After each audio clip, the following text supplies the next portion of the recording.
Isang mapagpalang hapon po sa bawat isa. Mapagpalang hapon po kay Kuya Bal, kay Ate Edna at kay Kalingap Rab at sa buong team ng Kalingap. Tayo po ay narito muli sa isang barangay dito po sa bayan po ng Gumaca, sa Barangay Piña Francia, upang muli nang bisitahin po si Tatay Miguel. Ito po yung kanya pong bahay. Yan, dito po siya nakatira. Na ito pong bahay nito ay puro trapal po. Yan, ang bubong ay trapal, ang dingding po ay trapal. Yan, siya po ay solo sa buhay. Yan si Tatay Miguel. At siya po ay muli natin bibisitahin sa hapon pong ito para makumusta at mabigyan din po ng kunting ayuda. Ano po. Yan, tayo po mga kalingap at puntahan po natin siya. Yung mahigit isang buwan ko na po siyang hindi na babalikan at yun po ay babalikan si Tatay Miguel at makumusta. Ito po yung kanyang bahay po mga kalingap. Yan po yung mga puro trapal, ang mga bubong, ang dingding ng tinutuluyan ni Tatay Miguel. Yan, tayo po mga kalingap at tingnan natin ang sitwasyon ni Tatay Miguel. Ayan, tao po, magandang hapon po. Ito po yung bahay ni Tatay Miguel. Tay, magandang hapon sa'yo. Ayun yung aso, mga takol na. Kumusta ho kayo?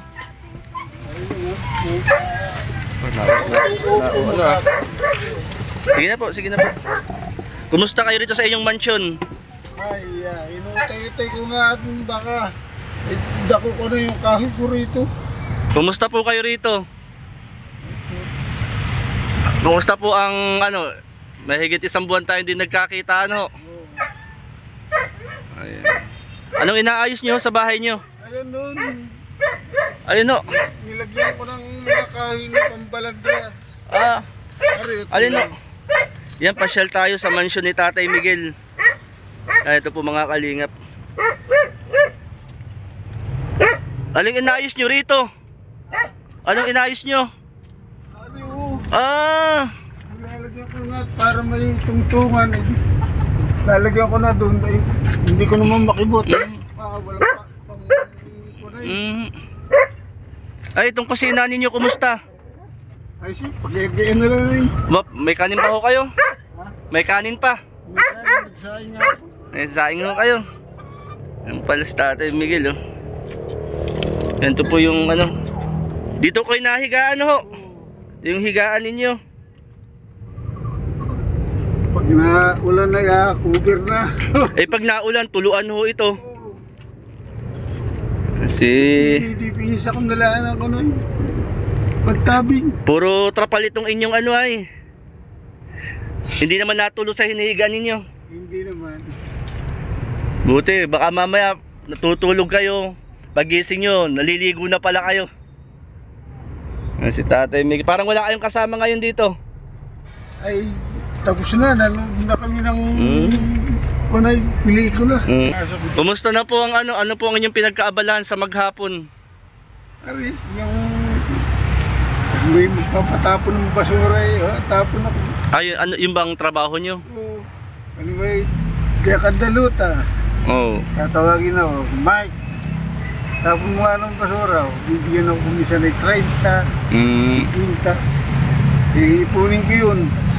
Naku, kulang naman pambili ng ulam. Ito. Bukas tatapon naman ako Sabado dito. Wala kayong ibang trabaho? Wala na.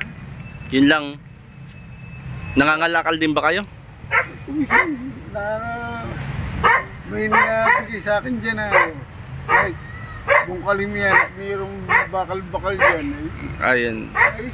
Pag nabungkal ninyo, inyo na. Oo. Ay, si Tatay.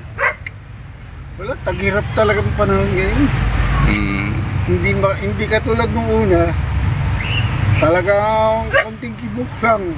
Pera na. Ano bang trabaho nyo nung una? Horgal. Ay, nagbubuhat ng Ng kupras. Wow, malakas kayo kaya pala parang ang katawan ninyo Bigla akong kupis ay walang trabaho ay patay.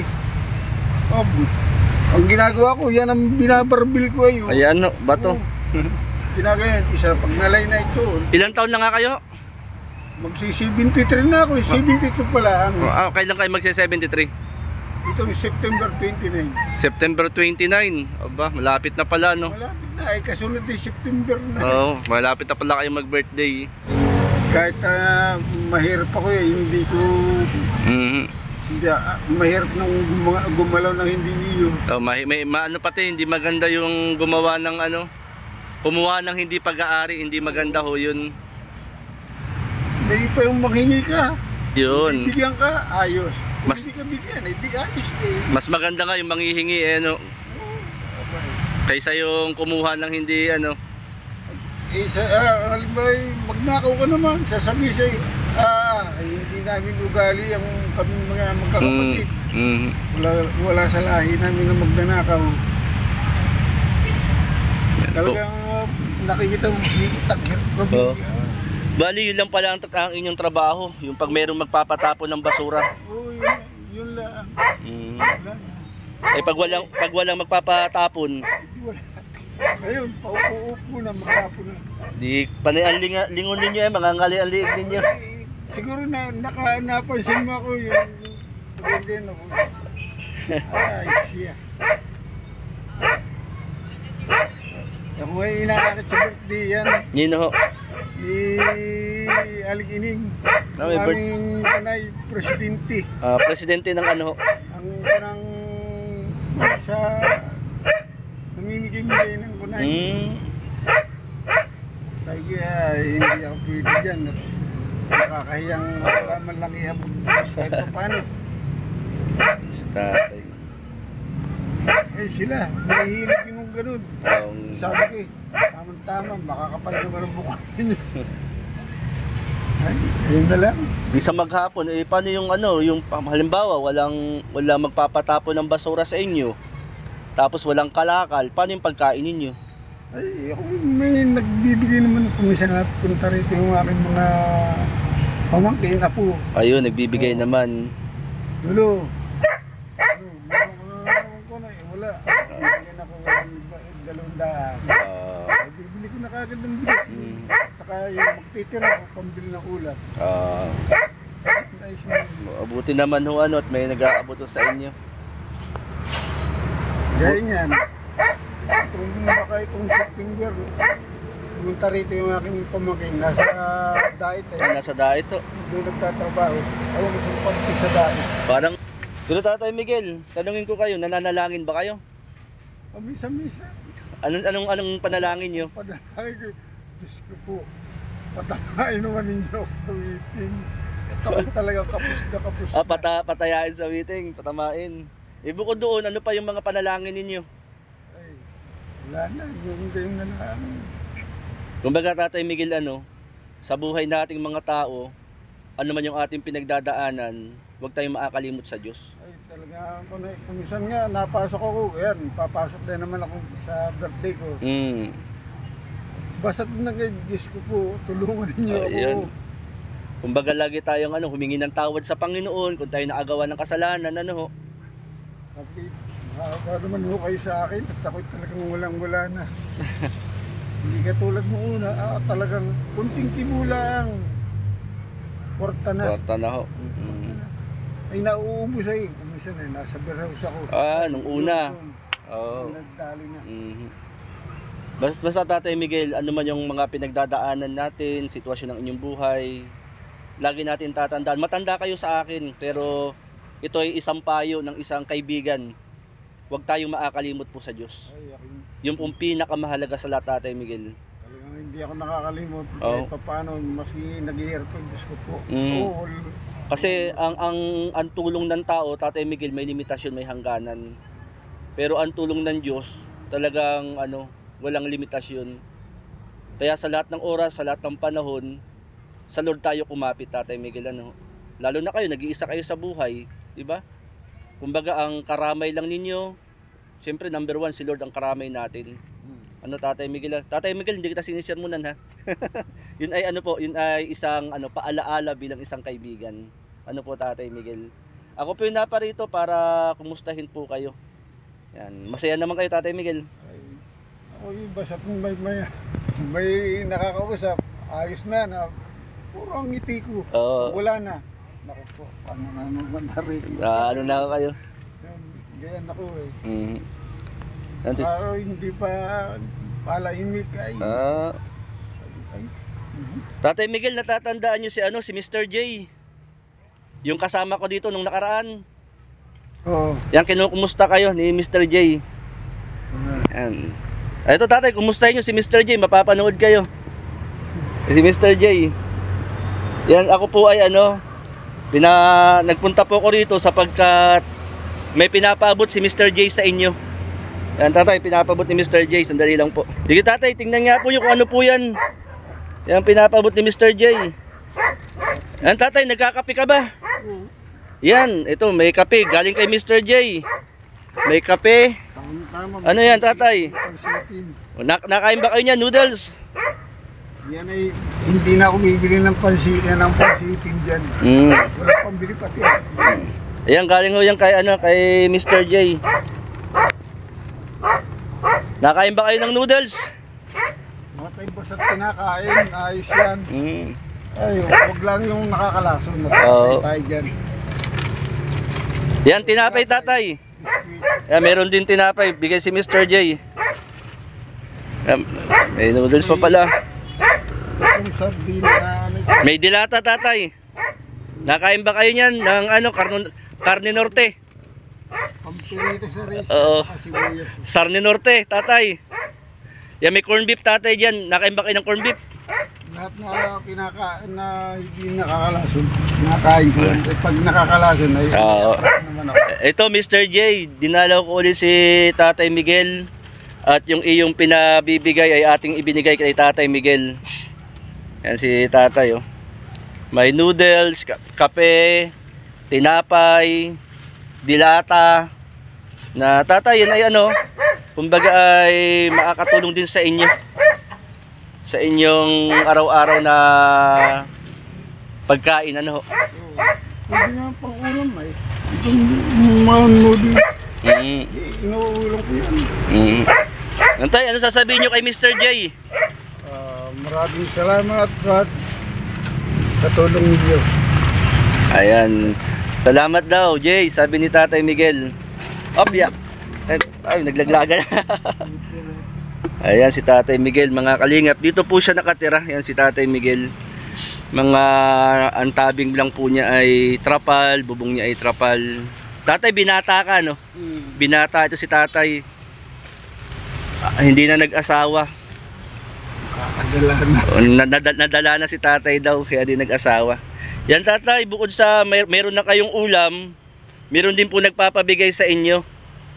Siyempre, may ulam, kailangan ng bigas. May bigas pa ba kayo? Ay, kakaunti na. Ito Tatay, yan, sandali po Tatay. Ibigay ni yan naman bigas Tatay. Ayan, bigas. Ayan. Hindi mo na iisipin Tatay ang pambili ng bigas. O, di ba? Yan, may bigas na kayo. May ulam pa kayo. Yung bigas Tatay galing po kay Tita Inday PB. Yan, si Tita Inday PB po ay may pusong matulungin sa mga kagaya niyo po na senior citizen. Yan kay Tita Inday PB. Yan, ano po masasabi niyo kay Tita Inday PB? Sa tulong ninyo, ako yung nagpapasalamat. Hanggang doon na lang. Yan, sige. Si Tita Inday PB po ay kaibigan po ni Kuya Bal, yung kasama natin nung nakaraan ho. Yan, sina Kuya Bal, Ate Edna, Kalinga Prab, na Tita Inday PB, Mr. J. Sila po yung mga kaibigan natin na may pusong matulungin. Kaya ayun, tinutulungan po yung mga kagaya po nyo sa simpleng bagay, makapagbigay ng bigas, pagkain, kumbaga ay kagalakan ng puso ng bawat isa pong makatulong Tatay. At kayo pinagpala, isa kayo sa naabutan po ng tulong ng Team Kalingap. Ano po Tatay, Maraming salamat. Kaya Tatay, ang advice ko nga po sa inyo, huwag kayo makakalimot po sa Diyos. Ano man yung nararanasan, ano man yung pinagdadaanan, huwag tayo makakalimot sa Panginoon Tatay. Ano po? Maraming salamat. O sige Tatay, pwede bang manalangin tayo? Yun yung aking iaambag naman, panalangin. Yun ang aking iaambag sa inyo, panalangin. Sige Tatay, tayo manalangin, pakiyo ko ang ating ulo. Panginoon, dinadalangin ko po sa iyo si Tatay Miguel. Ikaw po ang nakababatid ng mga nilalaman ng kanyang puso't isipan. Lord, ikaw po ang magpala sa kanyang pong buhay. Kalakasang kalusugan ay aming dalangin. Ano man yung mga bagay na kanyang pinagdadaan at nararanasan, Panginoon, ito ay kanyang malampas at mapagtagumpayan. At huwag siyang makalimot, Panginoon, na tumawag po sa iyo. Maniwala at manalig, Panginoon. Maraming salamat sa ngalan ng Panginoong Hesus. Amen. Ayan, Tatay, maraming salamat ha. Marami rin na salamat. At hindi po makakapangako, Tatay, baka sa mga darating na panahon, darating na araw ay loobin ni Lord, mapasyalan ko po uli kayo. Ano po? Ayan, Tatay, meron na kayong bigas, bulam, tinapay, kape. Maraming salamat. Salamat, Tatay Miguel ha. Po mga kalingap, ito po yung bahay ni Tatay Miguel. At salamat sapagkat muli natin siyang nabisita sa hapon pong ito.